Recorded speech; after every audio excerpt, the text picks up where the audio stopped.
Buenas tardes, estimados médicos residentes. El día de hoy vamos a presentar al doctor Carlos Álvarez Murillo. Él es médico cardiólogo pediatra de la institución. El tema del día de hoy es emergencias de cardiología pediátrica. Por favor, lo recibimos con una fuerte palma. Muchas gracias por estar aquí. Realmente hacer este tipo de actividades en lo personal a mí me agrada mucho y lo hago con mucho cariño.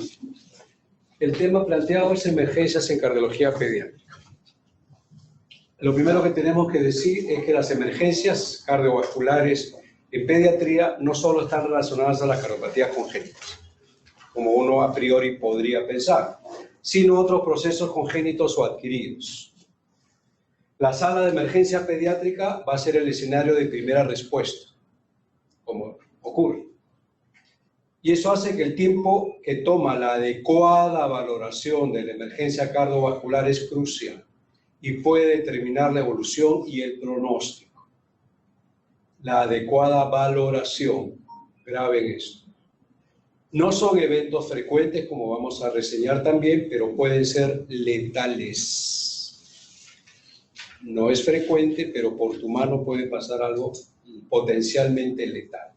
Es la segunda o tercera causa de muerte en servicio de emergencia pediátrica y se requiere, por lo tanto, que el equipo de guardia pediátrica esté preparado a enfrentarlos. Este es el contexto. ¿Qué pasó? ¿Qué pasó? En este estudio, en Argentina, en el año 2006, se trabaja multicéntricamente qué pasaba en las urgencias pediátricas.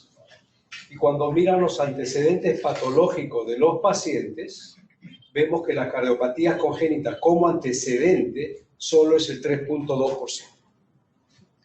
Y esto corrobora lo antes dicho. No solo se trata de cardiopatías congénitas, las emergencias cardiovasculares. Avante. Cuando miramos el motivo de la consulta en este estudio multicéntrico, como ustedes bien conocen, fiebre u otros traumas encabezarán siempre, pero dificultad respiratoria es un motivo frecuente de consulta. Vienen otras como talgia, síntomas de resfrío, diarrea, etc. Y aparece luego cefalea y convulsiones. Es un síntoma común que puede ser inespecífico, pero que vamos a ver qué importante puede ser en un paciente que acude con ese motivo de consulta en la emergencia. Vamos a tener en la emergencia toda una variedad de presentación. Podemos tener, hemos dicho que un porcentaje menor tiene antecedentes de cardiopatías y podemos tener en ese espectro pacientes con lesiones ductus dependientes, en crisis de hipoxia o en colapso circulatorio. Podemos tener pacientes con insuficiencia cardíaca descompensada por CHANS, miocarditis, por ejemplo. Podemos tener síndromes neurológicos asociados o no a hipertensión arterial. Y podemos tener, como no, pacientes con síncope o arritmias. ¿Qué significa esto? Que en la emergencia vamos a tener un espectro desde un paciente pequeñito, generalmente en malas condiciones, a un paciente mayor con un evento súbito catastrófico. Todo ese espectro puede ocurrir en una emergencia y hay que estar preparados para enfrentarlas. Si miramos la edad de presentación, vamos a notar que cuanto más pequeño es el paciente, como siempre ocurre en el axioma que manejamos en la especialidad, a más temprana la presentación, peor el problema y peor el pronóstico. Eso ocurre siempre. Y esto lo refrenda también cuando se mira la edad de presentación en los servicios de urgencia. En pacientes con diagnóstico desconocido de cardiopatías incluso. Solamente es edad de presentación. Mientras más pequeño es, ¿por qué viene? Por shock o cianosis. Paciente de la emergencia, el paciente pequeñito de la emergencia no viene como el paciente grande. El paciente grande sí viene porque le dolió aquí, porque sintió por aquí. No, el paciente chiquito que viene, viene mal. Siempre viene mal. Y viene o chocado, o cianótico, o con dificultad respiratoria importante. A diferencia del paciente que tiene edad de presentación a la emergencia posterior, ya vienen con un cuadro de instalación progresiva usualmente y de presentación no reciente, ya viene con un cuadro de algunos días caminando. Este dato es importante para ver cómo enfrentamos al paciente en emergencia de acuerdo a la edad de presentación, basado en el tema que a más temprano el problema generalmente es más grave. Cuando miramos, y acá está la referencia, síntomas y signos de pacientes con diagnóstico de cardiopatía previo, el anterior era el que no traía diagnóstico, este ya tiene el antecedente de diagnóstico de cardiopatía. ¿Por qué vienen ellos a la emergencia pediátrica? Pueden venir por estados de deshidratación. Yo tengo un paciente con cardiopatía conocida y llega a la emergencia deshidratado. Puede venir por insuficiencia respiratoria aguda. Puede venir por evidencia de obstrucción del CHAM y un grupo misceláneo con una variedad de circunstancias. De aquí que quiero rescatar. Primero, que el paciente con cardiopatía conocida, deshidratado, es un tema importante. Porque este estado de deshidratación va a conllevar a hipovolemia, que va a llevar a un empeoramiento de su oxigenación y de su perfusión, lo cual va a agravar su cardiopatía conocida previa. No es un deshidratado, es un deshidratado cardiópata. El contexto cambia. Vamos a empezar ahora a recorrer, esto es la parte general, recorriendo algunas manifestaciones. No estaba en las referencias que mostrábamos, pero una causa común de una consulta a la emergencia y a la consulta es el niño que dice, me duele el pecho. Algunos dicen, me duele el corazón. El dolor precordial es un síntoma frecuente. ¿Qué consideraciones generales? Es común, puede ser una condición aguda, pero con frecuencia es una condición recurrente. Los padres dicen, le dolió hace un mes, hace una semana, ayer, en la noche, es recurrente. La edad de promedio generalmente es en niños mayores, aquellos que pueden expresar la molestia. Y el hecho es que las causas cardíacas no son las más frecuentes en edad pediátrica. Pero vamos a ver eso que es difícil, resulta de entender, pero qué importante es tenerlo en cuenta. No tiene el mismo significado clínico en comparación con el adulto. No es lo mismo que un niño diga, me duele el pecho, a que un adulto diga, me duele el pecho. Y el tema es que detrás de un paciente con dolor precordial siempre vamos a tener padres muy preocupados y muy demandantes. ¿Por qué? Porque ese padre que está en la consulta escuchando la explicación del médico no va a entender lo que el médico sabe porque él va a estar asociando ese problema del dolor como él lo conoce. Y él asocia dolor al pecho a infarto, coronaria, ataque, muerte. Y él cree que su niño que le duele el pecho va a tener un infarto y se va a morir. Porque eso asocia lo que conoce del adulto en el niño. Y va a costar trabajo explicarles, por eso es que a veces ponen esa cara de que no hay que alarmarse tanto. Obviamente eso después de una adecuada evaluación. Bien. ¿Cómo entonces vamos a enfrentar este tema común de consulta? El dolor precordial. Ahí podemos sistematizarlo, causas musculoesqueléticas. Aquí podemos tener un antecedente de trauma, generalmente los niños que están haciendo algún tipo de actividad física. La característica es que empeora con los movimientos y con la respiración. Uno le dice, a ver, toma aire, aguanta, me duele. Dolor que se incrementa con la inspiración y es reproducible a la palpación. Tú le tocas y llega, plop, dolor en timbre, ahí me duele. Listo. El corazón no duele con la mano, lo que le está doliendo es la caja torácica. Doctor, se va a caer. Se va a caer, doctor, agárrese. Y lo otro es que trae la historia de que sea un dolor recurrente. Otras causas son las causas respiratorias, y esto viene asociado a los pacientes con antecedentes de asma o tosedores crónicos.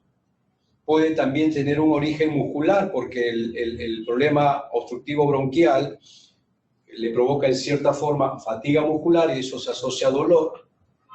Es un dolor asociado a la disnea cuando la causa es respiratoria, como sin sibilancias. El dolor pleurítico característico es un dolor inspiratorio. y puede estar también referido a un caso de neumotórax, donde aquí el dolor es súbito y es intenso. Pueden haber causas gastrointestinales. La enfermedad de reflujo es una causa bastante común, asociado a alimentos característicamente de característica quemante. Esofagitis es otra causa común, asociado a disfagia, o también otra causa puede ser ingesta de cuerpo extraño. Por ahí hay algunos casos anecdóticos de dolor precordial y lo que tenían era un cuerpo extraño atracado en el esófago. Y también las causas psicógenas, que es un dolor más bien atípico. Vamos a ver luego qué es un dolor atípico. No precisado, ¿dónde te duele? Me duele por aquí, por aquí, por aquí, por aquí, por aquí, ¿no? Cambiante, prolongado, generalmente jóvenes, generalmente jovencitas, más que jovencitos. Dolor abdominal asociado a ansiedad, estrés personal o familiar. ¿Cierto? Es el contexto del dolor psicógeno. Dense cuenta los elementos que uno tiene para ir diferenciando los tipos de dolor. La anamnesis, ¿cómo nos ayuda para diferenciar algunas condiciones graves asociadas al tema de dolor precordial? Si yo tengo un antecedente de un trauma torácico mayor, hay que tener mucho cuidado porque eso puede condicionar neumotórax, hemotórax o conmoción cordis o contusión cardíaca. ¿Cierto? Y esto nos va a dar la anamnesis. O sea, hay que tener en cuenta que un golpe no solo es golpe, sino que puede provocar situaciones importantes como la que ahí se señala. Si yo tengo en anamnesis un antecedente de cirugía cardíaca previa, esta cirugía, dependiendo del tiempo en que ha ocurrido, puede condicionarme derrame pericárdico, isquemia, dependiendo de la cirugía de transposición, por ejemplo. Se asocia isquemia miocárdica en adolescentes y también, como no, arritmias, como, digamos, consecuencia de una cirugía cardíaca. Si yo tengo antecedente de un estado de hipercoagulación, esto puede generarme tromboembolia pulmonar, que es otra causa de dolor precordial, felizmente rara en niños. Si yo tengo una enfermedad de Kawasaki como antecedente, esto me puede provocar isquemia o infarto a miocardio. Hay que recordar que Kawasaki no provoca sus lesiones necesariamente dentro de la fase aguda. La fase aguda febril, esa que reconocemos, que el ojo rojo, que la lengua roja, que eritema, palmar, plantar, que fusión, que ganglios, puede haber lesión coronaria en esa etapa, sí, pero no es lo usual. Lo usual es que sea en la etapa subaguda, después que pasa la semana inicial de fiebre. Y si tengo ese antecedente de Kawasaki, aunque no tenga evidencia de nada de Kawasaki, porque puede reactivarse el Kawasaki, hay que pensar que puede estar teniendo un aneurisma coronaria que le está llevando a isquemia miocardio. Y si yo tengo el antecedente de enfermedad autoinmune, obviamente lupus y demás, pericarditis y derrame pericárdico es una posibilidad como causa del dolor precordial que tiene mi paciente. Por lo tanto, hay una serie de datos de la anamnesis que me importan porque podrían estar asociadas a condiciones graves que expliquen el dolor precordial de mi paciente. Por lo tanto, estamos viendo que la semiología del dolor va a ser muy importante, así como los antecedentes, la semiología. Y eso es algo que siempre vamos a insistir. La medicina sigue siendo eso, evaluar al paciente. La medicina no es tomografía y resonancia. Por favor, la medicina sigue siendo inspección, palpación, auscultación, percusión. No ha cambiado. Avante. Avante. Entonces, esta semiología va a ser importante. Y ahí va a estar muchas respuestas que buscamos. Hay que señalar qué tipo de dolores. Y un niño, dependiendo de su desarrollo mental, va a ser buen o mal colaborador en eso, pero uno tiene que ayudar. ¿Y cómo le ayudas? Le dices, ¿cómo te duele? Se queda, ok, te duele así como que te hinca, te duele como te golpea, te duele como que te aprieta, te duele como que te quema, te duele como que te late. Y el niño va a entender y te dice, ah, me duele así. Y eso va a ser un dato importante. ¿Dónde te duele? Señálame. Lo sientas en la cama y dices, señálame dónde te molesta. Y como vamos a ver, algunos te dicen, me duele aquí. Otros te dicen, me duele aquí. Y otros te pueden decir, me duele aquí. La forma en que lo dices es totalmente definitiva para orientar el problema. ¿Te duele mucho? ¿Te duele poco? La intensidad, semiología pura. El dolor, ¿dónde comienza? Aquí. ¿Y a dónde se va? Estamos recordando primer año de medicina. ¿Qué lo desencadena? ¿Qué estabas haciendo cuando te dolió? Estaba echado en la cama. Estaba jugando fútbol. Significados totalmente distintos. No es lo mismo que te duela haciendo actividad que estando en la cama. Y lo otro, junto al dolor, ¿qué otra cosa sabía? Y eso tiene que responderlo el acompañante. Y uno tiene que preguntarlo, ¿hubo palidez? ¿Notaste sudoración? ¿Notaste cambio en la respiración? Y esos datos son muy importantes. Por lo tanto, la semiología nos va a dar mucha información para poder definir la característica de este problema. A veces se utilizan algunas escalas, a la doctora Roca de emergencia, podríamos poner una escala de estas por ahí en triaje y ayudarnos, sugerencia. Ajá, entonces podríamos hacer una escalita grande y hay 2 ejemplos para poder ayudarnos en la valoración del dolor en la edad pediátrica, ¿correcto? Bien, está claro entonces que no es lo mismo en la evaluación una niña que está, y esta es una foto de hace un mes, en la consulta, con esta sonrisa, diciendo me duele aquí, justo aquí, a una niña que viene con esta cara de afligida y con esta expresión de dolor. Esto tiene un significado mucho más marcado, importante que esto. Y solo ese dato me va a obligar a ser más o menos exhaustivo en la evaluación que tenga, junto con los datos antecedentes, anamnesis y la semiología del dolor, como le hemos explicado. Y eso hace que uno tenga que definir el dolor precordial típico versus el atípico. Típico es aquel dolor que es muy sugestivo de ser de origen cardiovascular. Atípico es aquel dolor cuyas características no orientan a un tema cardiovascular. ¿Qué es un dolor típico? Es el dolor opresivo, no es el que me hinca, no es el que me late, no es el que me quema, es el que me oprime. Es un dolor no breve, es un dolor usualmente irradiado a la parte izquierda del cuerpo, que se desencadena con el esfuerzo físico, que no se modifica con inspiración, porque esto orienta a otras causas, y que se asocia a palidez, diaforesis o disnea. Un dolor con esas características, asústense. Puede haber algo importante. Para diferenciarlo del atípico, el dolor atípico es un dolor en timbre, miren, me duele aquí, avante.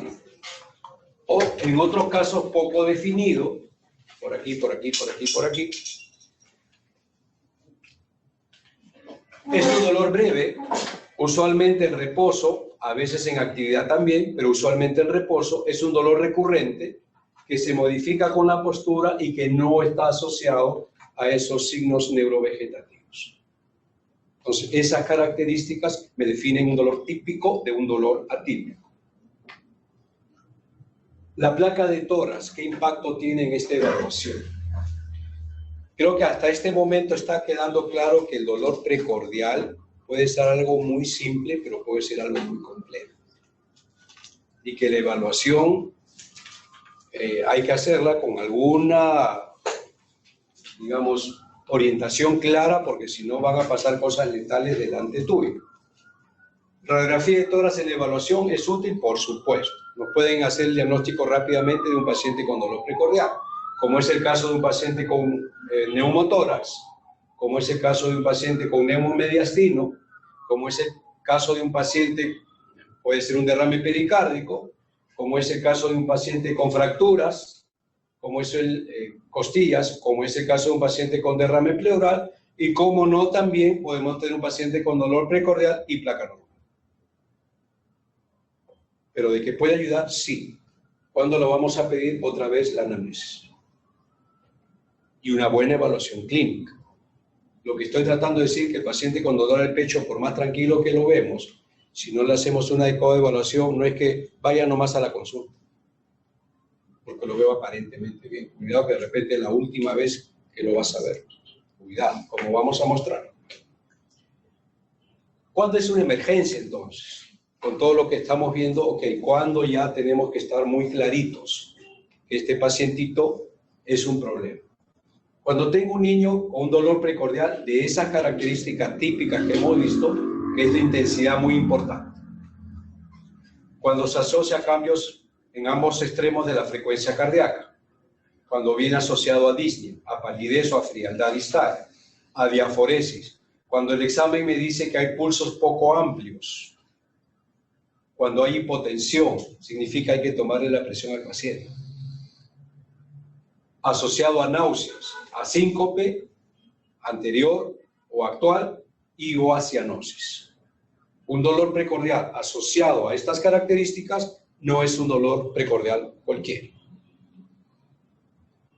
Y a eso le llaman pues las señales de alerta o las famosas banderas rojas, ¿no? Las red flags que algunos libros consignan. ¿Y cuáles son esos elementos a tener presente?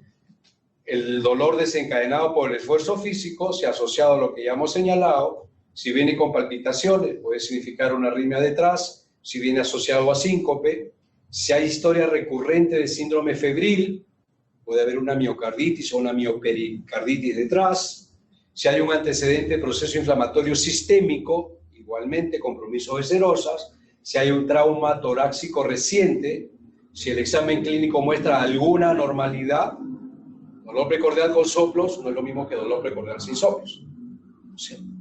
Síndrome de Marfan, porque el síndrome de Marfan, los flacos largos, dedos largos, con pectum excavatum, anteojo, porque tienen luxación de cristalino, se asocian a disección aórtica. Ojo, y la disección aórtica es causa de muerte súbita. Entonces yo veo en la emergencia un flaco largo que dice, doctor, me duele el pecho, por más que le veas el pectum hundido, no asumas que es solo eso. Ellos también tienen problemas en la aorta. Y esa es razón suficiente para decir, pasa, te hospitaliza porque hay que evaluar. Antecedentes familiares de muerte súbita. Otro dato de anamnesis. Yo tengo un paciente que me dice, me duele el pecho. Su tío, su abuelo, su hermano han tenido muerte súbita. Este paciente no puede ir a su casa por más que lo veas tranquilo. Ese amerita estudio. Es una señal de alerta, muerte súbita. O si hay antecedente familiar de cardiomiopatías, porque muchas de ellas tienen una herencia dominante que hace que más de uno de la familia tenga este tipo de problemas, muchas de las cuales pueden tener como debut muerte súbita. Entonces, el contexto del paciente con dolor precordial es bien trascendente.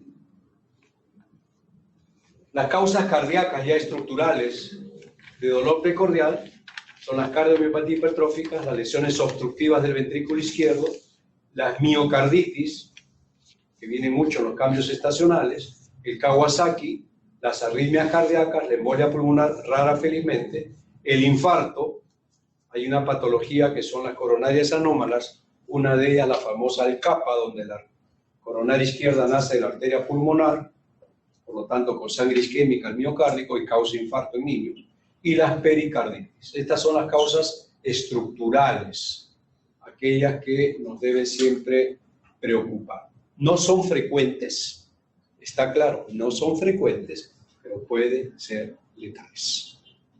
¿Eso qué significa? Que estos pacientes tienen encima la famosa espada de Damocles. Entonces, hay que tener mucho cuidado porque pueden tener una apariencia aparentemente estable, aparentemente tranquila, se van a ir y no van a volver nunca, jamás. La espada de Damocles. ¿Alguien conoce la historia, no? Bueno, interesante. Bueno, cuentan pues que había un rey, que es el Dionisio, en los 400 o algo antes de Cristo, que dentro de su corte tenía un súbdito que era Damocles, ¿cierto? Damocles era pues el típico súbdito que cuando estaba delante del rey Dionisio Decía, oh mi rey, tú eres lo máximo, mereces todo lo que tienes, quien como tú, el pueblo te adora. Pero cuando el rey le daba la espalda, le decía, qué tal raza, ¿por qué come eso? Nosotros nada, qué barbaridad. No era peruano, eso era en Sicilia. Lo maleteaba duro. Hasta que el rey se enteró. Dionisio, por si acaso, Damocles está hablando esto cuando tú le das la espalda. Ah. Damocles, ven, le dijo, te has ganado algo, vas a ser rey por un día. No, le dijo, no merezco, sí, lo mereces y quiero que seas rey por un día. Como el hombre ambiciaba cosas, aceptó. Y comenzó a recibir pues todas las bondades de ser rey. El sitio, las doncellas, la comida, el vino, y él estaba muy feliz. Y en una de esas mira hacia arriba y mira una espada que estaba sujeta solo por una crin de caballo. Y cuando él la mira queda en pánico y dice, esto se va a caer ahorita. ¿Qué será de mí? Entonces se queda, dice la historia, petrificado y le dice al rey, no quiero ser rey. Acá hay un gran riesgo, yo no quiero morir. Y el rey le dice, esa es la otra cara que tú no ves. Tú ves una parte del tema, pero lo otro son los riesgos propios de la posición de ese rey, donde estoy amenazado por intrigas, por guerras, por traiciones, y eso es la espada. No, y ya renunció a ser rey. Entonces, esto es el riesgo que significa todas esas cardiopatías, una situación que está con uno, a veces sin saberlo, y que te puede condicionar una situación única, terrible, de decir chao en forma súbita, ¿no? Y es lo que hay que tener muy presente, porque todas estas condiciones que acabamos de revisar son las causas cardiovasculares que uno siempre debe estar muy atento, porque estas son las que al paciente lo van a poner en condición de riesgo mayor. Son causa de dolor precordial, pero también pueden tener como primera manifestación muerte súbita. Por lo tanto, insisto, el dolor precordial, que es un tema frecuente, hay que mirarlo a partir de ahora de otra manera. Dolor precordial y asma bronquial es un tema que ustedes ven todos los días, ¿no es cierto? El paciente asmático con historia de asma y que viene, ahora me duele el pecho. Es frecuente, es una causa de dolor precordial recurrente, se asocia a la disnea, desencadenado por el esfuerzo físico. El asmático corre, sabe que hace un poco más de espasmo, a veces tiene mayor incidencia nocturna, puede estar esta asociación con o sin sibilancias. El origen de esto es muscular. Es bastante frecuente en el paciente asmático. Poca tolerancia al esfuerzo físico, que a veces confunde y a veces preocupa a los padres, porque el niño dice me duele y encima me canso.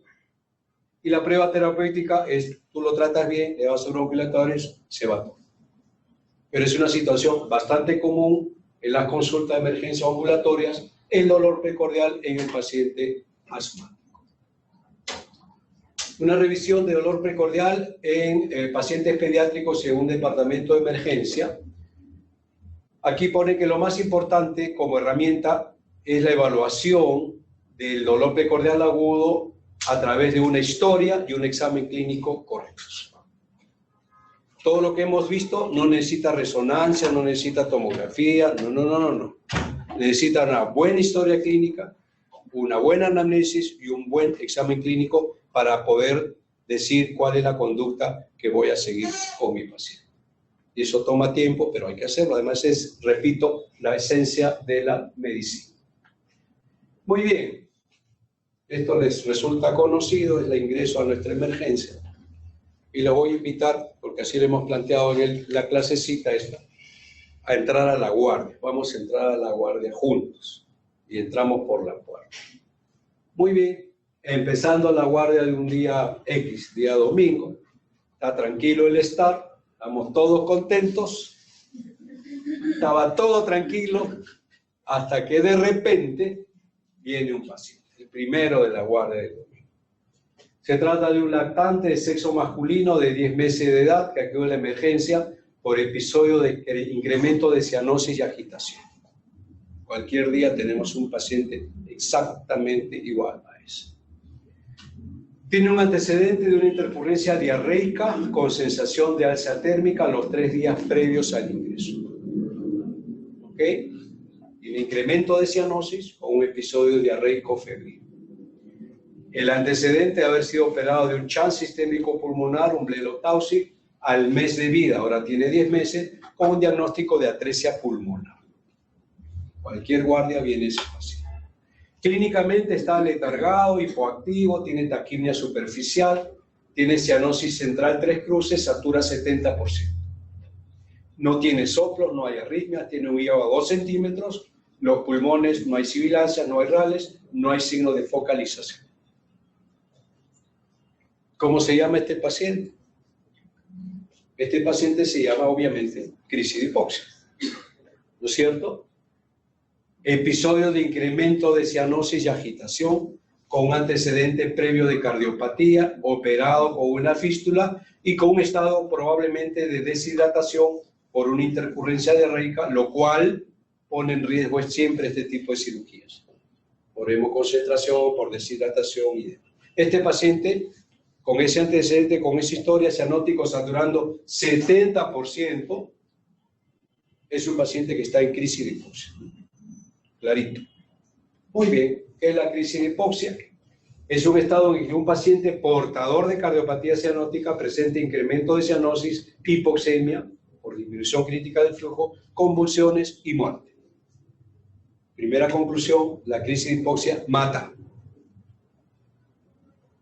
Por lo tanto, nadie puede decir, el pacientito de la cama 3 está en crisis de hipoxia, el pacientito de la cama 4 está en crisis de hipoxia. ¿Qué hacemos acá? Tenemos que estar al lado del paciente. Uno no se mueve al lado del paciente con crisis hasta que sale de la crisis. La crisis mata y nadie se puede separar de ese paciente. Es una emergencia médica, puede ocurrir en recién nacidos o en niños mayores, es más severo en pacientes de mayor edad, por una razón simple. ¿Por qué es más severo en pacientes de mayor edad? Porque la cardiopatía tiene más tiempo y los cambios que ha provocado en el tiempo ya han provocado, por ejemplo, que ese miocardio hipóxico ya no sea el mismo. Ahora está un miocardio fibrótico, arritmogénico, disfuncionante, y si algo pasa, no se recupera. Crisis de hipoxia en niños mayores, tiemblo, porque yo sé que esos muy difícilmente se van a recuperar. Sin relación con el grado de cianosis en reposo, siempre requiere hospitalización y es causa de muerte. Siempre requiere hospitalización. Yo recibo a un niño que me dice la mamá, lo estoy controlando en cardiología, ha estado más o menos bien, pero hoy día hace 2 horas lo bañé, y ahora vamos a ver la importancia del baño, y se me puso morado como una aceituna, quedó con la mirada para un lado, le tuvo que dar respiración y le pasó, y por eso lo he traído. Y cuando tú lo ves, está bonito. Y no porque está bonito, le vas a decir, vaya nomás, venga mañana a la consulta. Eso fue crisis de hipoxia. Ya salió de una. A la siguiente, de repente ya no sale. Crisis de hipoxia, como dato de ingreso de emergencia, aún ya haya sido resuelta en el camino, paciente se queda. Y ahora vamos a ver por qué. Bien, mayor incidencia en menores de 6 meses, al despertar puede ocurrir, o luego de alimentarse, pueden ser breves, pueden ser prolongadas, duración variable, mayormente desencadenadas por esfuerzos como el llanto, como las venopunturas, como la defecación, los niños estreñidos, el ayuno prolongado, y característicamente los soplos desaparecen durante la crisis. Aquí de una vez hablaremos de cosas prácticas. Venopunturas. Paciente cianótico que ya lo hospitalicé, si le voy a tomar una muestra, en esa muestra le tomo todo lo que necesito. No puedo estar hincándolo cada rato, porque eso le va a provocar crisis de hipoxia. ¿Qué es lo que ocurre usualmente en la sala de hospitalización? Uno hace el pedido, uno está en otro lado, viene el de laboratorio con su cosita, agarra al paciente como agarra toditito los demás, no hay acá, no hay acá, no hay acá, no hay acá. Por fin, listo, me voy. Se va tranquilo con su muestra y nos deja al paciente en crisis de hipoxia. Él se va con su muestra, pero nosotros nos dejó el paciente en crisis de hipoxia. Que cuando entra en el laboratorio uno tiene que estar ahí. ¿Le vas a tomar? Quiero ver. 1, 2, no pudiste, para. Discúlpame, para. Que le tome a alguien que pueda en 1, porque si no el paciente se va a complicar. Recordar que en la crisis de hipoxia lo que ocurre es un chant de derecha a izquierda incrementado, sea porque incrementa las resistencias pulmonares o sea porque disminuye las resistencias sistémicas. Ahora vamos a entender esto en el manejo práctico. ¿Qué cosa aumenta las resistencias pulmonares? Que es lo que provoca la crisis, las bronconeumonías, las bronquiolitis, estados acidóticos, el incremento de la obstrucción de la vía de salida del ventrículo derecho y la hipoxia misma. Paciente con cardiopatía y neumonía, sabemos que se va a complicar y sabemos que va a ser crisis. Listo. Ese paciente, prepárense, va a dar problemas. Por el otro lado, ¿qué hace que disminuyan las resistencias sistémicas y que también provoque crisis? Los estados de deshidratación, como nuestro paciente, la sepsis, el baño caliente. Ojo, y eso hay que hablar con el equipo, con el personal de enfermería y técnico. A este tipo de pacientes no se les puede bañar con agua caliente. Así sea invierno, porque el agua caliente vasodilata. Y si vasodilata, disminuye la resistencia sistémica. Si disminuye la resistencia sistémica, aumenta el chant de derecha a izquierda. Por lo tanto, crisis de hipoxia. La historia común antes era esa, ¿no?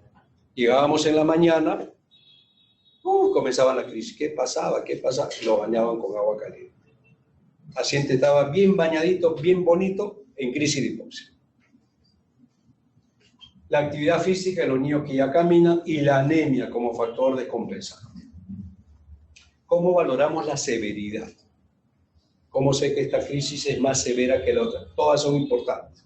¿Cómo valoramos severidad? Si se presenta sin factor desencadenante, nadie lo hincó, nadie lo peñicó, no está escaldado, no está infectado, hizo crisis. Si se presenta sin factor desencadenante, eso significa opérame o me muero. Esa es su forma de decir, opérame o me muero, ya no doy más. Entonces, si yo tengo crisis, ¿qué factor hubo? No hubo ninguno, cirujano corre. Si es prolongada, si es iterativa, un paciente que hace crisis, ya pues, ¿qué vamos a esperar? Si hay poca respuesta a la terapia médica y si se asocia a bradicardia o convulsiones. Estos son criterios de severidad. Si yo tengo un paciente con crisis de hipoxia severa, eso significa cirugía. Indicación de cirugía de emergencia o procedimiento de Raskin de acuerdo a la edad y a la patología. El tratamiento no vamos a profundizar mucho. Si el problema es que aumentan las pulmonares o bajan las sistémicas, hay que hacer algo para que disminuyan las pulmonares y aumenten las sistémicas. Sentido común. ¿Qué cosa hace que aumenten las sistémicas? La posición rodilla-pecho y el uso de vasoconstrictores periféricos y el manejo de fluidos endovenosos. Se maneja como un paciente chocado. Sin restricción, ahí no me voy a preocupar de la restricción, se maneja un paciente chocado. ¿Qué cosas hacen que disminuyan las pulmonares? El demerol, el propanolol y la corrección de la acidosis, que hay que hacerla empíricamente. Yo no voy a pedir una gasometría para saber cuánto bicarbonato tiene para calcular cuánto le voy a dar. No te pases, está en crisis de hipoxia. De hecho, está acidótico. Hay que corregir empíricamente. Bien. Medidas generales, confort, cargarlo, relajarlo, la posición, Trendelenburg. A veces en pacientes muy pequeñitos ayuda con presión externa de aorta abdominal. Uno puede comprimir hasta tocar el latido de la aorta abdominal y eso ayuda porque aumenta las resistencias sistémicas. Procurar acceso endovenoso pronto, manejar la hidratación como paciente chocado, corregir la acidosis y la oxigenoterapia controversial. Esto no mejora con oxígeno necesariamente. Acuérdense que si es una cardiopatía ductus dependiente, el paciente está vivo porque tiene el ductus abierto. Y si le damos oxígeno, cerramos el ductus. El paciente se va a agrapar. ¿Qué es lo que ocurre? Hay un reflejo condicionado en los médicos, nosotros los médicos, donde vemos a un paciente respirando rápido, oxígeno. Respira más rápido, más oxígeno. Vemos a un paciente cianótico, oxígeno. Está más cianótico, más oxígeno. Un ratito, paremos y pensemos. ¿Y qué estoy buscando con el oxígeno? ¿Cómo me va a ayudar este oxígeno en la fisiopatología de este paciente? El oxígeno no es igual para todos. Cuidado, si al paciente ducto dependiente le doy altas concentraciones de oxígeno, cierro el conducto y chao. El oxígeno en estos casos lo único que trata es la ansiedad del médico. No trata otra cosa. A veces en Breña poníamos en la emergencia, por favor, no administrar oxígeno. Por favor, poníamos, porque ya no nos hacían caso.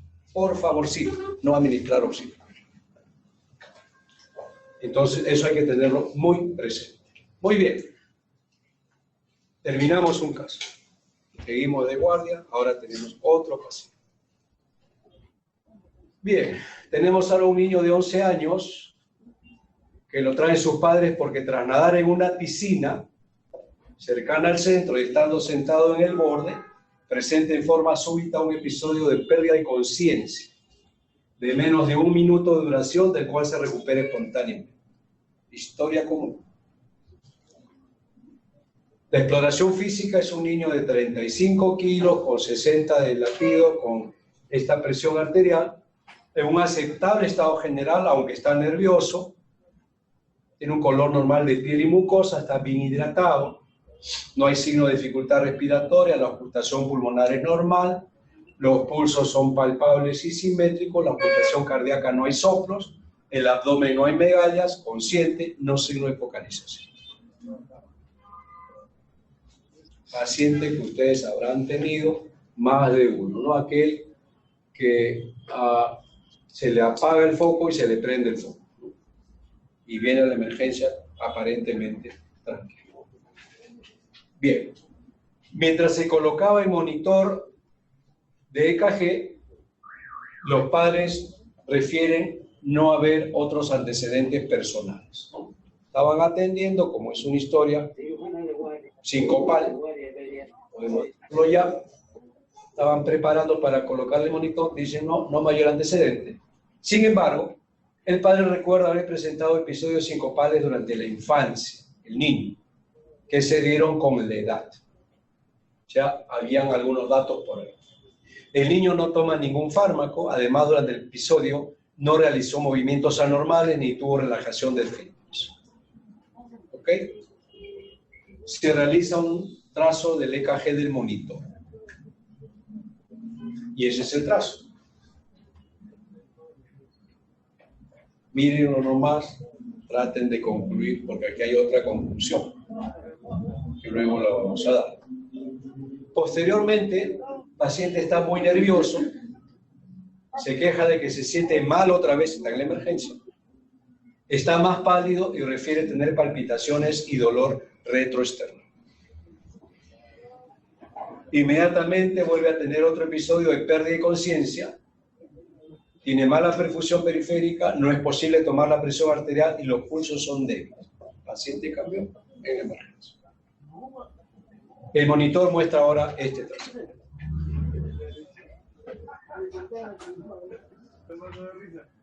Obviamente cambió todo, ¿cierto? ¿Qué ha pasado con este paciente? Tiene una historia sincopal claramente previa. Antes de venir, al parecer ha tenido otros episodios en infancia. Tiene un examen clínico normal, tuvo este electro, una frecuencia de 51, si se dieron cuenta, y muestra otras cosas que ahorita vamos a reseñar, pero alguien podría haber dicho su electro está estable. sin valorar todo lo que ya venía pasando de infancia con este paciente. ¿Ok? Entonces el paciente llega a este punto. Obviamente estamos frente a un tema de síncope. ¿Cómo enfocamos este problema? Este era el electro de inicio que se convierte en este trazo, con todo el cambio del cuadro clínico. ¿Cómo asociamos estas dos imágenes? El primer electro lo que está mostrando es un problema que se llama síndrome de QT largo. Por lo tanto, ese electro no era tan inocente como hubiera parecido a primera vista. Lo que tenía era un QT largo. ¿Y por qué es importante determinar este parámetro del electro? Porque justamente el QT largo se asocia a arritmias ventriculares. Esta es una arritmia que se llama torsade de Point, una fibrilación ventricular multifocal que se asocia a síncope y muerte súbita. Y esto es lo que en realidad tenía este paciente. Un síndrome de QT largo asociado a síncope por arritmia cardíaca. Bien, el síncope entonces es una pérdida total. Si se mueven las letritas es porque están entrando en síncope ustedes, ¿saben? Pérdida total o parcial de la conciencia asociada con frecuencia a una pérdida del tono durante menos de un minuto sin secuela neurológica. Se apaga el foco, se prende el foco y sigo caminando. Predictor pronóstico de muerte súbita se está asociado a cardiopatía estructural. Yo tengo síncope y cardiopatía, asústense. Muerte súbita rondante. Manifestación que compromete su evaluación al pediatra, al neurólogo y al cardiólogo. La anamnesis detallada y exacta será, otra vez, lo más importante, incluso que la exploración física, que suele ser negativa. Paciente con antecedentes sincopal viene a la consulta, tú no encuentras nada. Usualmente es así. Se hace el diagnóstico sin una prueba positiva. Es decir, con el dato que me trae, yo hago el diagnóstico de síncope, no necesito más nada, es síncope. Es una evaluación costosa, porque habiendo un dato claro y un examen negativo, tienes que recurrir a exámenes auxiliares. Tanto el neurólogo como el cardiólogo vamos a hacer un esquema de evaluación. Y el problema es que el rendimiento diagnóstico de estas pruebas suele ser bajo. Es decir, uno termina de hacer todo y al final no encuentras evidencia de algo. Vamos a ver por qué. La clasificación clásica nos habla de síncope vasovagal, de síncope neuropsiquiátrico y del síncope cardiogénico. Algunas características de ellos: el vasovagal es más frecuente en niños y adolescentes, provocado por estímulos, el miedo, el dolor, la sangre, el estrés. El ejemplo típico del vasovagal es la persona que ve sangre y se cae. ¿Cierto? En los niños ocurre ahora, ¿saben por qué? Por los jueguitos electrónicos. Datito. Hay que preguntarle a los niños y a los papás qué tan prendidos andan de los jueguitos electrónicos. Porque eso es mucho estímulo visual, auditivo. Mucho estímulo. Y equivale a los otros tipos de estímulos que provocan estos síncopes neurocardiogénicos, vasodepresores o vasovagales. Presentan durante este episodio hipotensión y bradicardia, a veces asistolia transitoria, y usualmente pueden haber signos prodrómicos como mareos o cambios en la visión. Una variedad de este síncope es el espasmo del sollozo, que ustedes conocen mejor que yo. El otro es el síncope neuropsiquiátrico, donde aquí hay causas neurológicas primarias que explican el síncope. Estos característicamente tienen aura. El paciente reconoce en qué momento le va a dar. Provoca una actividad normal, tónico-clónica, focal o localizada, con una fase posictal prolongada, con cefalea o letargia después de. El estado hemodinámico es estable y se reconoce dentro de este grupo al síncope histérico, adolescentes, delante de una audiencia, les gusta el público para hacerlo, se desmayan suavemente, así pues, se van cayendo, se agarran, nunca se golpean. Hay un síncope sin chichón, duden. El verdadero síncope es el niño que viene, un chichón en algún lado, ese se cayó, se le apagó todo. Y proporciona muchos detalles del evento, te detallan en todo el punto del evento. Se apagó la película. Bien. Avánzamelo, por favor, sé que no hay pilita.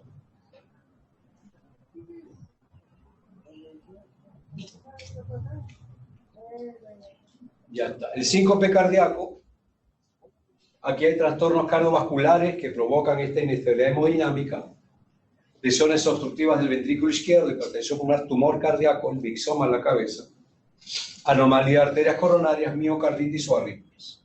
El síncope cardíaco es predictor de muerte súbita.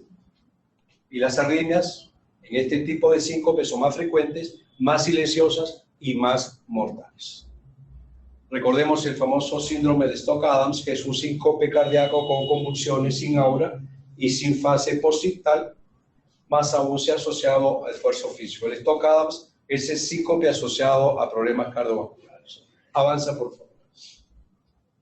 Un esquema de cómo enfrentar el tema, la anamnesis, clave, el examen clínico, control de la presión arterial y el electrocardiograma. Está claro a estas alturas que a todos los que trabajan en emergencia, doctora Roca, tome nota para que comunique, debieran desarrollar habilidades de lectura básica del electrocardiograma. Y ahora vamos a ver por qué. Pero no es posible trabajar en emergencia y no tener la capacidad de agarrar un trazo rápidamente y decir, por lo menos, es normal o no es normal. Y eso tiene que incorporarse dentro de las habilidades del personal de emergencia.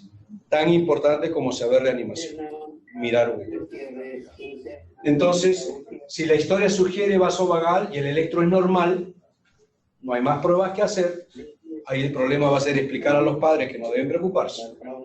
Si los episodios son repetidos y eso trae angustia familiar, bueno, habrá que hacer exámenes porque de lo contrario igual van a buscar en otro lado cómo hacerlos. Y algunas veces esto termina en el famoso TIL test, que es la famosa prueba de la mesa basculante, que lo único que hace es desencadenar una situación en un laboratorio para provocar este síncope vasovagal. Y con eso se hace el diagnóstico y esto. Si el examen clínico sugiere una alteración neurológica o cardiológica, ya entra todo un protocolo esto, tanto por el neurólogo como por el cardiólogo. Avanza, por favor, Richie. Volviendo a nuestro paciente, el paciente tenía clara evidencia de síncope, un electro basal que ya daba una pista que a veces no es adecuadamente valorada y que provoca finalmente la causa del problema. Dale, por favor, el QT largo. Hablemos entonces del QT largo. Es una causa de síncope, convulsiones y muerte súbita. Muerte. 60% de presentación familiar. Y aprovecho para señalar esto porque acabamos de ver un paciente ahorita acá en el instituto. Convulsiones, síncope, QT largo, presentación familiar 60%. Acabamos de ver un paciente aquí, pido un favor que lo mire, y resulta que es un niño que viene siendo controlado por epilepsia hace como 9 meses, con respuesta parcial a la medicación, y que por ahí tiene un primo también epiléptico, entre comillas, y que cuando lo evaluamos, vamos a mirar, el examen clínico es negativo, vamos a mirar un electro, le medimos el QT y tenía el QT recontrolado. Se le llamó al primo, tómele un electro, y el primo tenía el mismo electro que él. Ambos tienen síndrome de QT largo, asociado a convulsiones, entre comillas, que no es epilepsia, sino son temas de arritmias. Entonces, cuidado con los pacientes con epilepsia, con convulsiones, que a veces detrás de ellos hay problemas de este tipo. Otra vez, paciente con convulsión en la emergencia, parte del esquema debería ser mirar un electro. Y si no hay arritmia, ok, medir el QT. Y ya está. Así hacemos medicina. El QT largo, si se asocia a bradicardia, a bloqueos, si es más de 0,55, lo normal es que sea 0,50 como máximo. Si hay arritmias asociadas, es de mal pronóstico. Tratamiento beta bloqueadores, para algunos puede ser controversial, lo usamos, nos va bien. Y en casos extremos, cirugía de resección del ganglio estriado. Avanza, por favor. El torsade de Points, que es la arritmia que este paciente presentó, Si el paciente está hemodinámicamente estable y estoy viendo la arritmia, sulfato de magnesio. De lo contrario, el paciente puede ser tributario de un manejo ya eléctrico de la red, ¿no? Avanza, por favor.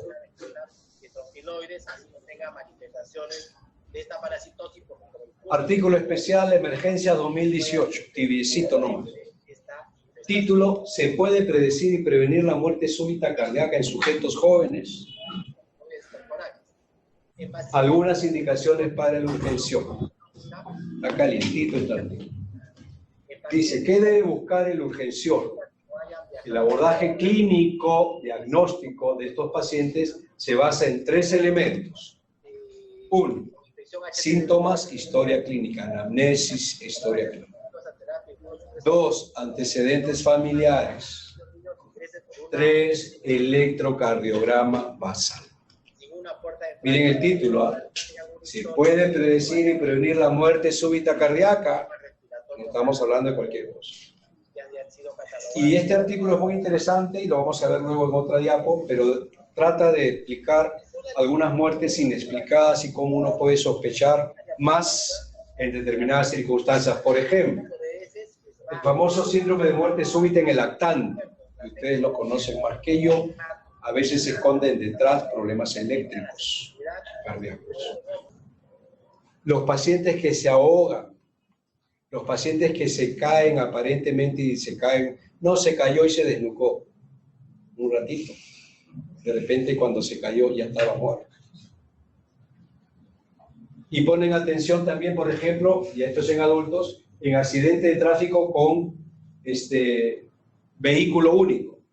Iba solito en la carretera, no había nadie. Y de repente se estrelló y se mató. ¿Y ellos cómo lo enfocaron esto? Un dato bien interesante, avanza por favor. Esto, el electro en síncope, por eso de la importancia. Hay una serie de condiciones basales que uno las puede determinar y estar orientado a la prevención de muerte súbita. El QT largo, ahí están las letras y está la descripción. El QT largo, que lo hemos visto, el QT corto, el síndrome de Brugada, el síndrome de preexcitación, cambio del CTT y los bloqueos auriculoventriculares completos. Un electrobasal nos puede mostrar algunos de estos cambios que tienen que ver con arritmias letales y muerte. Por lo tanto, insisto, debe ser imperativo que todo el equipo de emergencia esté en capacidad de hacer un registro y por lo menos tener estos patrones y mirarlos. Avanza. Y ellos comenzaron a ver jóvenes con muerte súbita cardíaca y autopsia positiva, es decir, encontraron algo estructural. ¿Qué encontraron? Cardiomiopatía hipertrófica, cardiomiopatía dilatada y displasia ritmogénica del ventrículo derecho. 3 formas de cardiomiopatías, que son enfermedades musculares cardíacas primarias. Pero también encontraron jóvenes con muerte súbita cardíaca y autopsia negativa, es decir, no había nada estructural. Y ellos pudieron determinar que ellos tenían QT largo, Brugada, preexcitación, taquicardia ventricular polimórfica. ¿Y esto por qué? Porque hacían lo que ellos llamaron autopsia molecular. Tomaron tejido del paciente y comenzaron a investigar los genes asociados a estas variantes eléctricas. Y pudieron determinar que esos pacientes con muerte súbita y autopsia negativa, nada estructural, tenían en realidad un problema genético de fondo que los predispuso a esa muerte súbita por arritmias letales. Autopsia molecular. A eso tenemos que ir. En este instituto, les cuento, no se ha hecho todavía ni una sola necropsia. Ni una sola. Ni una. 5 años. Ni una se ha hecho. Por muchas razones. No aceptan, son pacientes nuestros y fallecen en el curso y algunos van a la morgue, los que vienen muy bien. No hacemos. Pero es otro de los temas pendientes que algún día tenemos que ir, porque tenemos que ir a temas de este tipo. Avanza, por favor. Ya casi para terminar, seguimos de guardia, tenemos un casito más. Este es un escolar de sexo masculino de 9 años de edad, procedente del interior del país, con una enfermedad actual que dice cefalea de 3 meses de evolución, frontal a predominio nocturno. Cefalea. Acudió varias veces al centro de salud de su comunidad donde le medicaban con analgésicos, típicos, paracetamol, viola. Migraña, toma, paracetamol. Presentó debilidad de mi cuerpo izquierdo 2 meses antes, que se instaló de forma brusca coincidiendo con cefalea intensa. Acudió nuevamente al centro de salud y lo remitieron a la emergencia médica donde ingresó con el diagnóstico de accidente cerebrovascular tipo hemorrágico según estudio de una tomografía de urgencia. El paciente venía diciendo, me duele la cabeza, me duele la cabeza. Toma Panadol, me duele la cabeza, toma Panadol. Hasta que hizo un cuadro de focalización y se encontró, según la tomografía, un accidente cerebrovascular. Presentaba marcha alterada, arrastraba el pie izquierdo, parece la mano izquierda. El examen cardiovascular era un segundo ruido reforzado, tenía un soplo, grado 2/4, en la región escapular izquierda y derecha. Avanza, por favor. Tenía esta radiografía, avanza. Y tenía un electro que hablaba de hipertrofia ventricular izquierda. Vayan juntando cabos. Cefalea, cuadro neurológico, aparente hemorragia, soplo cardíaco, hipertrofia ventricular izquierda. El diagnóstico había sido ACV hemorrágico. ¿Ok? Ingresó a la UCI por deterioro neurológico, fue intervenido quirúrgicamente en 2 oportunidades para drenar un hematoma subdural, no encontrándose causa local de sangrado. Y, oh sorpresa, se constató hipertensión arterial persistente con un percentil sobre el 99. Sumamos hipertensión arterial, ¿cierto? Avanza, por favor. Si estaba hipertenso, ya tendríamos que hablar dentro del tema lo que es emergencia o urgencia hipertensiva, ¿no es cierto? Básicamente, la emergencia es una elevación significativa de la presión con evidencia de daño del órgano blanco. Y la urgencia es el mismo nivel de elevación sin evidencia de daño de órgano blanco, pero que de no ser tratada, el daño de órgano blanco puede ser inminente. ¿Cierto? No lo tiene ahorita, pero en cualquier momento da el paso y se convierte en una emergencia. Dale clic. La evidencia del órgano blanco se refiere a los cambios que pueden haber a nivel del sistema nervioso central, a nivel miocárdico, a nivel renal. Dale, por favor. Dale, por favor. Crisis hipertensiva es una emergencia o una urgencia, porque eso no lo define, es rara en niños, y causas hay como glomerulonefritis, colagenopatía, drogas, hipertensión endocraniana, hipertensión renovascular y coartación de órganos. No hay cifra de presión arterial que la defina como tal. Lo que lo define es la evidencia de daño de órgano blanco. O sea, yo tengo un paciente con un trastorno neurológico y porque tiene solo 160 con 100, digo, no, no es. Un ratito, tiene evidencia de daño de órgano blanco. Más que un diagnóstico etiológico, el objetivo, yo no quiero hacer el diagnóstico etiológico, yo quiero reducir la presión. Sin embargo, se debe evitar la reducción brusca. A veces nos apuramos y pensamos que somos mejores porque la bajamos más rápido. Craso error. Eso provoca edema cerebral y también isquemia miocárdica cuando hay una reducción brusca. En los pacientes adultos, en época de residente, competíamos a ver quién bajaba más y más rápido la presión.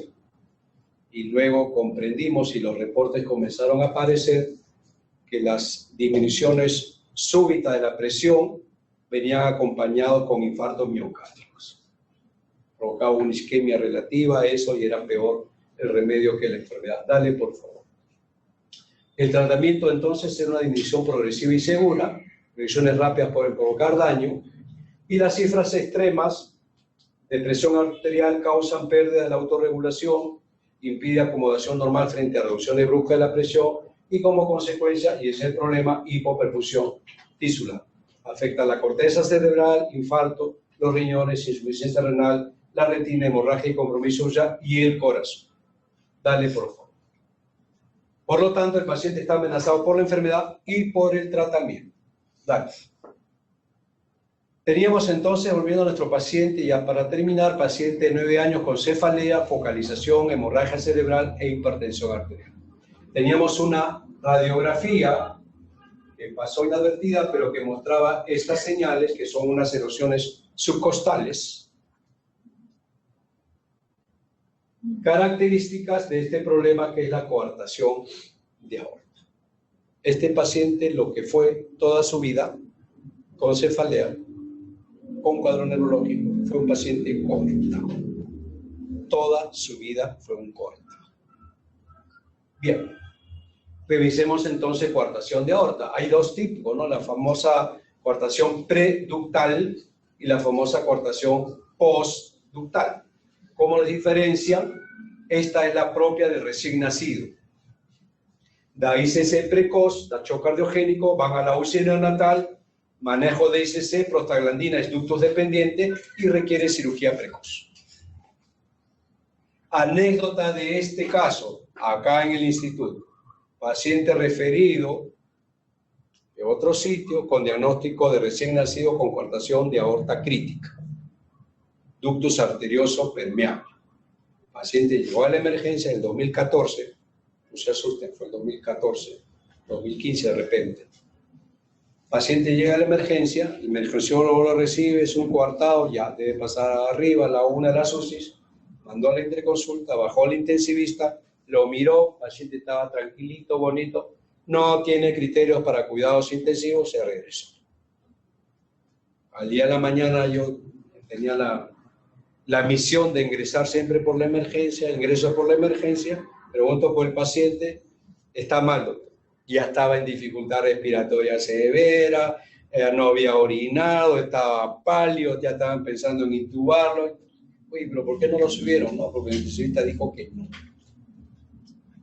¿Qué pasó? Era un coartado crítico con un ductus patente que en el curso de la guardia se cerró y convirtió algo aparentemente tranquilo en una emergencia. Ese paciente subió corriendo a la unidad, se le preparó todo y en 48 horas estaba operado. Al colega que respondió a la interconsulta lo invitamos muy cordialmente, fraternalmente, a que nos haga una revisión de coartación de aorta recién nacido, para que nunca jamás en su vida se olvide que esos pacientes son emergencia siempre. Siempre. ¿Cómo se diagnostica la coartación? Con los dedos. Pulsos. Con los dedos. Pulsos. La coartación postductal, en cambio, es del adolescente, es un paciente que es hipertenso, nuestro paciente, no tiene ICC, es un paciente que está caminando con dolor de cabeza, que requiere manejo de la hipertensión y hoy día esto se soluciona con cateterismo terapéutico. Es decir, la coartación nos pone frente a dos tipos de pacientes.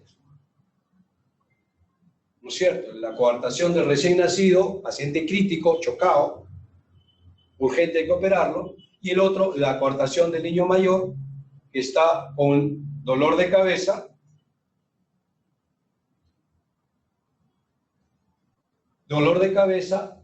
y que está amenazado, por ejemplo, con eventos como el que este paciente presentó de la hemorragia cerebral. Entonces, recordar mucho este caso y nos llama a la reflexión la pregunta, ¿cuándo tomar la presión arterial en un niño?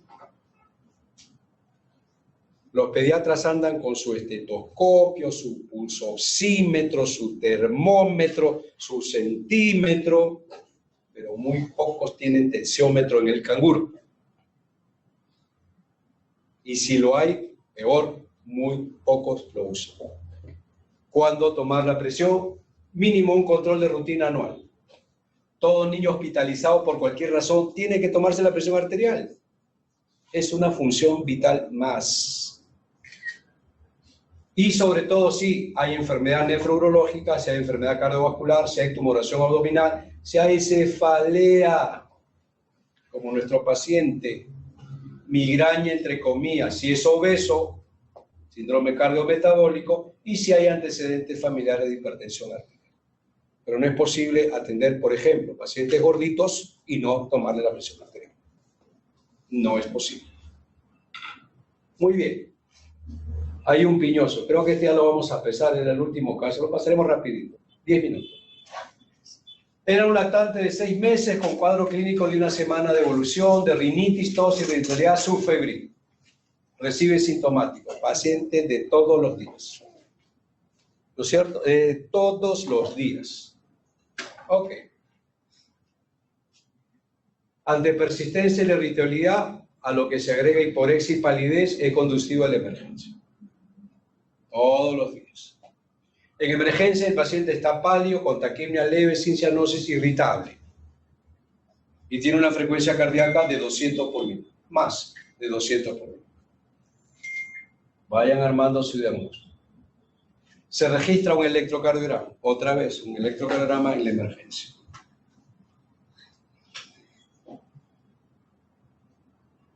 Comentario, entre paréntesis, ya que está la jefa de enfermeras. Las enfermeras también deben saber tomar electrocardiograma. Todas. Las técnicas también. Evidentemente hay muchas que saben. Pero es también parte de las habilidades que uno debe tener. Y más aún en un instituto top level como el nuestro. Alguna vez fui a una emergencia y dije, el electro, por favor. Me voy a tomar un electro. No lo habían tomado. Y me dijeron, no tenemos, doctor. ¿Cómo no van a tener? Bueno, sí tenemos, pero es un electro para adultos. Aguanta. Por si acaso no hay un electro para adultos y un electro para niños. El equipo es exactamente el mismo. Lo único que puede cambiar son los electrodos y los chuponcitos, como decimos, del registro. Es lo único que cambia. No cambian más nada. Y por último, si el brazalete es muy grande, le quito el metal del brazalete y lo pongo con el esparadrapo y ya está. No que no se deja tomar. Mentira, hay formas para hacer que se tome el electrocardiograma. Es muy fácil decir, no se puede. No se puede, siempre se puede. ¿Cómo otra cosa puede? Sí se puede, no se quiere. Y se pone un pretexto. Sí se puede, siempre. Y acá está un ejemplo de cómo hacerlo. Otra forma es, mamá, cárgalo, no lo toque piel con piel, y en los brazos de la mamá para que veas cómo se deja. Ya está. Siempre se puede. Y el equipo no es un equipo especial, es el mismo equipo. Jefa, admirar su equipo, ya que todos conozcan el equipo y que todos puedan tomar un electro. Y los médicos todos deben saber leer el electro. Es parte del objetivo de estas clases, ojo. Es parte del objetivo, mejorar nuestros procesos internos. Bien, y nuestro paciente presentó este electro. Ya venía cantadito, más de 200 al examen, paciente que tenía una taquicardia supraventricular, ¿cierto? Que ya estaba durando un poquito más de la cuenta, que ya lo tenía con compromiso hemodinámico, que ya estaba pálido, frío, sudoroso, irritable. Es decir, ya estaba con gasto comprometido. Ya estaba hemodinámicamente comprometido. Muy bien. ¿Cómo diferenciamos taquicardia sinusal versus supraventricular? Sinusal significa onda P. Si yo en el electro identifico mi onda P, eso es sinusal. Y una taquicardia sinusal no tiene el mismo significado que una supraventricular, no solo en frecuencia, sino en repercusión. Yo tengo un paciente con fiebre y taquicardia sinusal. ¿Necesito manejar la taquicardia sinusal? No, necesito bajar la fiebre.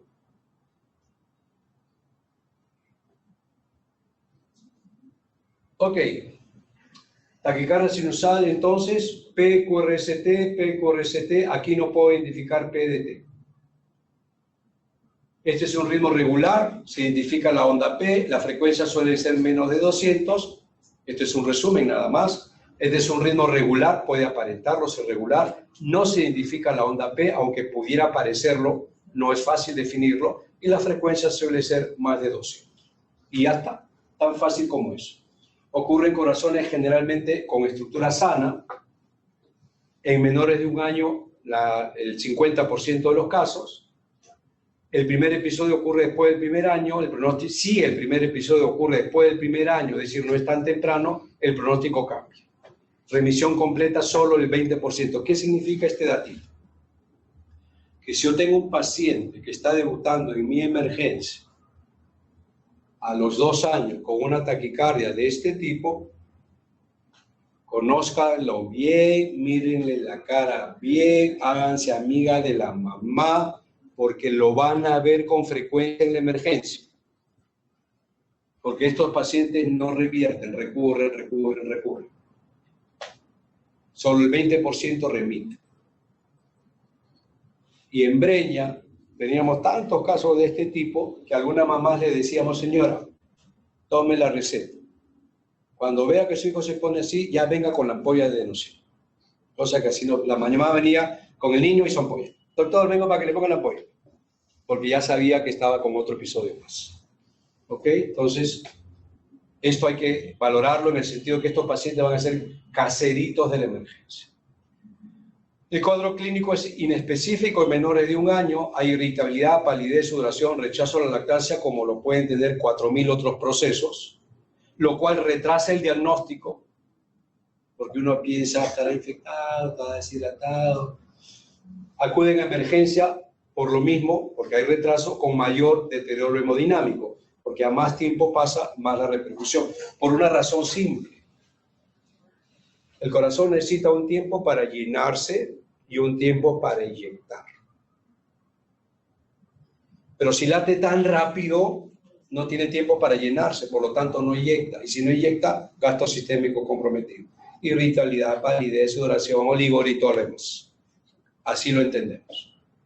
Y miren, cuando ingresan a UCI, si ya hay deterioro hemodinámico, si no hay respuesta a terapia inicial en la emergencia y si es portador de una cardiopatía estructural, esos pacientes van a UCI.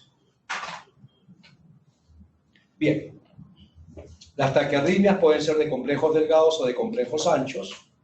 Aquí se ubican las taquicardias, las fibrilaciones y los flutters. La de complejo ancho, ya saben, esto es sinónimo de parada cardíaca.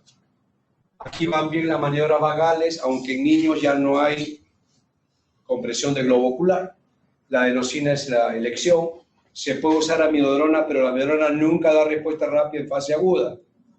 Si quieren respuesta rápida, amiodarona no va. La adenosina sí. ¿Perdón? Adenosina, propanol. Correcto.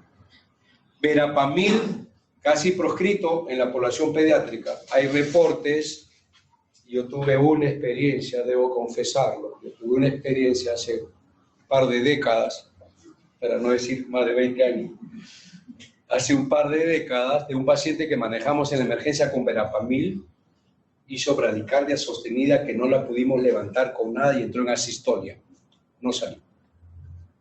Entramos en depresión, después que nos pasó la depresión, fuimos a revisar, a estudiar y sí, pues estaba descrito una asociación entre verapamil y asistolia sin respuesta a nada asociada al verapamil. Y ya después salieron publicaciones que decían nunca usar verapamil en menores de 1 año, jamás. El alimento hoy día no se usa casi. Cardioversión, sobreestimulación, radiofrecuencia son opciones.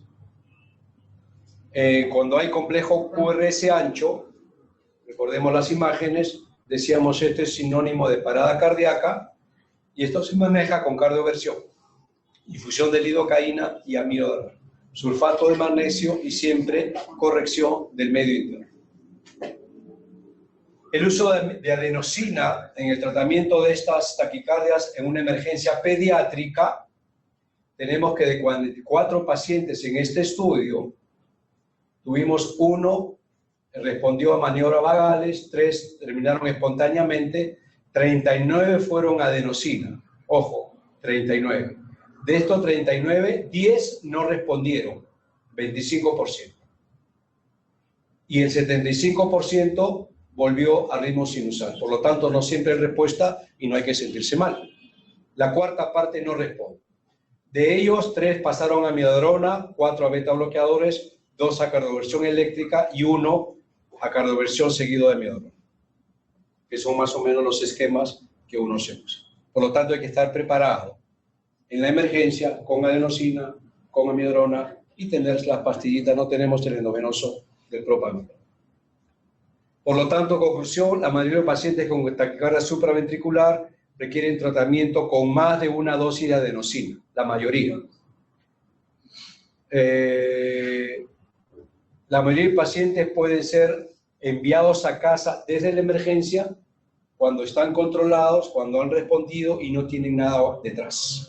No hay cardiopatía, no hay otra situación, pueden ir a la casa y regresar a ambulatoria. La forma de prepararlo, ya saben, llave de triple vía, lo más cerca al corazón, y la inyección tiene que ser una inyección rápida y simultánea. Y esto nunca se hace si no está el paciente conectado al ventilador. Al ventilador digo, al monitor. En Breña también, ahí la gente es muy entusiasta, por no decir otra cosa. La emergencia en Breña está casi mando a los residentes, ¿no? Casi mando a los residentes.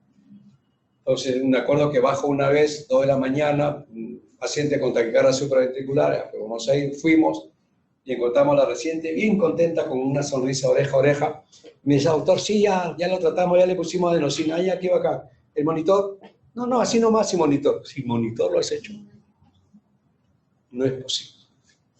Primera anécdota. Segunda anécdota, prepárense, porque tú tienes al paciente conectado a monitor, 250, ya vamos a ver adenosina, ya vía de triple vía, ya 1, 2, 3, pum. Y ves el monitor 250, 180, 140, la del paciente, 100, la del paciente, 80, la del paciente, la tuya, 80, 90, la del paciente 60, la tuya 100, la del paciente 50, la tuya. Conforme baja la del paciente, la tuya se acelera. No, tranquilos, eso es transitorio. El metabolismo de la adenosina es rapidísimo. En minutos pasa. Y toca. Se estabilizan la del paciente y la tuya. Bien, es la arritmia más frecuente en la emergencia pediátrica asociada a cardiopatía, a factores como hipoxia, fármacos o infecciones. Muy común el paciente con broncodilatadores. Muy común. Pasa siempre. 50% sí factor desencadenante. Mejor pronóstico se ocurre en corazones sanos y en menores de 1 año, como hemos visto.